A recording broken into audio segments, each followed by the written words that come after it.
Bhadrakali police ठाण्यात एक अजब प्रकार पाहायला मिळाला। मुस्लिम बांधवांच्या शहरातील प्रमुख कब्रिस्तान असलेल्या शालिमार पीरजादा कब्रिस्तान इथं एका व्यक्तीचा मृतदेह दफन करण्यावरून वाद झाला। शालिमार इथलं कब्रिस्तान माझ्या खाजगी मालमत्तेचं आहे, त्यामुळे मी इथं त्यांच्या मृतदेहाचं दफन होऊ देणार नाही, अशी भूमिका मृताच्याच एका नातेवाईकाने घेतली। प्रकरण भद्रकाली पोलीस ठाण्यामार्फत अनिल दौंडे तहसीलदार नाशिक यांच्याकडे पोहोचलं। तिथं बरीच चर्चा होऊन अखेर वसीम पीरजादा आणि परवेज पीरजादा यांनी समजूत करून नाशिक तहसीलदार, सहाय्यक पोलीस आयुक्त दीपाली खन्ना आणि भद्रकाली पोलीस ठाण्याचे वरिष्ठ निरीक्षक दत्ता पवार यांच्या मध्यस्थीने दोन्ही पक्ष शालिमारी येथील कब्रिस्तान इथं मृतदेहाचं दफन करण्यास तयार झाले आणि या वादावर तात्पुरता पडदा पडला, तरी हा वाद पुन्हा होण्याची दाट शंका दिसत आहे।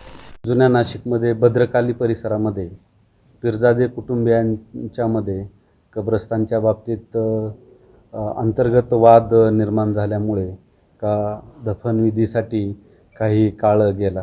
त्याच्यामध्ये दोन्हीही पार्टींना या ठिकाणी बोलावण्यात आलं आणि त्याच्यामध्ये त्यांचे हक्क अधिकार याबाबत जे काही वाद आहे त्याबाबत चर्चा केली आणि परंपरेनुसार कब्रस्तान च्या बाबतीत त्यांना पोलीस आणि महसूल प्रशासनाकडून विनंती करण्यात आली आणि आजच्या दफनविधीचा प्रश्न त्या ठिकाणी मार्गी लावण्यात आला। दोन्ही पार्टींनी समन्वयाची भूमिका घेतली, त्याच्यामुळे हा मार्ग सुरळीतपणे आजची बैठक पार पडली। सर, किती वेळ चालली चर्चा? सुमारे 1 ते 1.5 तास चर्चा झाली। याच्यामध्ये ते जमिनीचे अधिकार, हक्क, त्यानंतर परंपरा याबाबत सर्व गोष्टींची चर्चा झाली। शालिमार इथलं पीरजादा कब्रिस्तान हे स्वतःच्या मालकीचं आहे असं सांगणारे वसीम पीरजादा आणि परवेज पीरजादा यांनी रुकनुद्दीन पीरजादा यांच्या कुठल्याही नातेवाईकांना पुन्हा कब्रिस्तानमध्ये दफनविधी करून देणार नाही, असं पण चर्चाकर्त्यांनी तहसीलदार साहेबांना सांगितलं आहे। मामू का इंतकाल हुआ और इंतकाल होने के बाद हमारा जो कब्रिस्तान है तो उस कब्रिस्तान में दफनाने के लिए हमारे ऑब्जेक्शन लिया गया कि यहाँ नहीं दफना सकते, इसलिए हम लोग पुलिस डिपार्टमेंट गए। फिर वहाँ शाम तक हमारी बहस मुबासे चलते रहा। उसमें वहाँ भी पीआई साहब और एसीपी खन्ना साहिबा वो भी आई, उन्होंने भी कोशिश की कि किसी तरह से ये मामला हल हो जाए।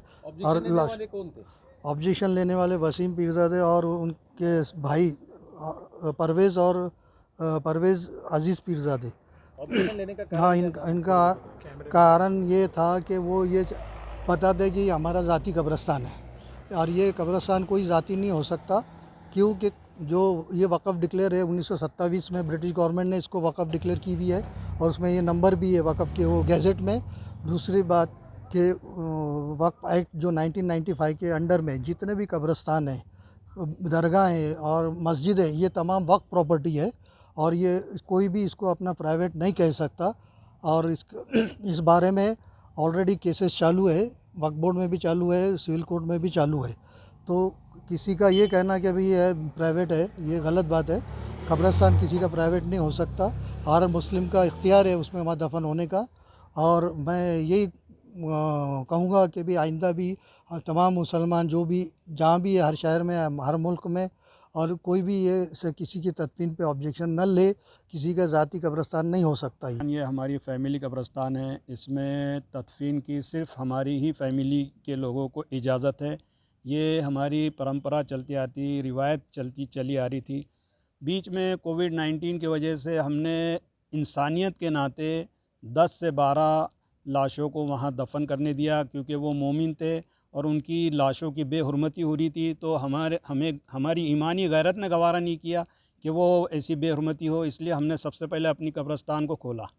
आज का जो मामला है, ये जुन्नर के लोग थे, यहाँ नासिक में रहते थे और हमने 6 महीने पहले ही हमारी मस्जिद में ऐलान कर दिया था कि भाई हमारी फ़ैमिली के अलावा इस कब्रिस्तान में अब किसी को इजाज़त नहीं है।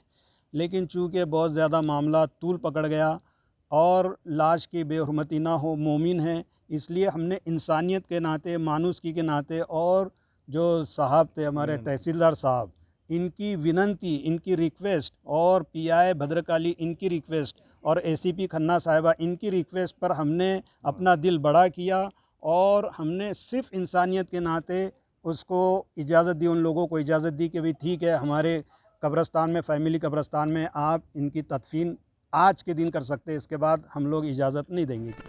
जुन्या नाशकातील बडी दर्गा परिसरातील 93 वर्षीय रुकनुद्दीन पीरजादे यांच्या मृतदेहावरून झालेल्या या प्रकरणाची मोठी चर्चा परिसरात सुरू होती.